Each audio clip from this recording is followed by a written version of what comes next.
DUTV nk'uko musanzwe mubizi murashikirizwa na Dave. Nkaba nkwibutsa nimba ari ryambere uje kwicano gukanda subscribe, gufungura inzogera kugira ubashe kubana natwe mu biganiro tuzoza turabashikiriza hano. Uno munsi rero tukaba tugiye kurabira hamwe amajambo meza ubwira umukunzi wawe kwisabukuru yiwe akumva ko akunzwe kandi akanakwishimira.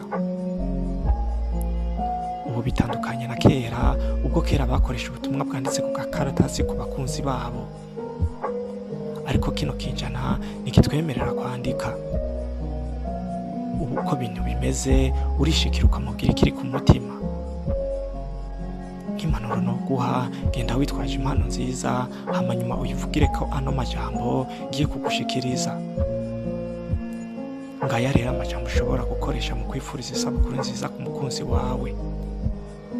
Mukunzi wanje nkunda, by'ukuri ndishimye cyane kubona Nyagasani yarashizeho umunsi nk'uyu kugira ufuke. Mu buzima bwanje hari iminsi ibiri nshimira Nyagasani kuba yarashizeho. Iyo nayo n'umunsi wavukiye ko hamwe n'umunsi twamenyanye. Ndishima cyane ko ubu ari jewe muntu wa mbere wumviriza kurusha abandi, gutyo namagerageza kugumana ico kibanza.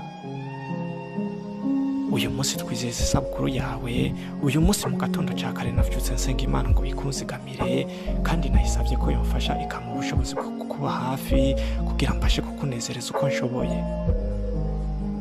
Mu by'ukuri ndakwishimiye kuko niwe muntu w'agaciro Imana yanzaniye mu buzima bwanje. Nebushima n'igihe cyose maranye nawe kuko nize byinshi ndi kumwe nawe. Gusa ikirenze ibindi nuko nize guhora nishimye. Ndasaba Nyagasani ko yoguma ikuncungiye kandi akwifuriza ko umutima wawe ukuzura umunezero, imigisha ndetse no kuramba. Shaka kuzokwama ndakwifuriza ibyiza gusa mu buzima bwanje. Ndagukunda kandi nzokwama ndabikora iteka ryose. Nuko nkaba ndangije shimira mwebwe mwafasha akanya ko kunkurikirana, mwari kumwe na Dave uwikunze. Nimba nawe ufise ico woshikiriza canke wokongera ko kuri ibi mvuze, andika ngaho muri komantere. Murakoze cyane.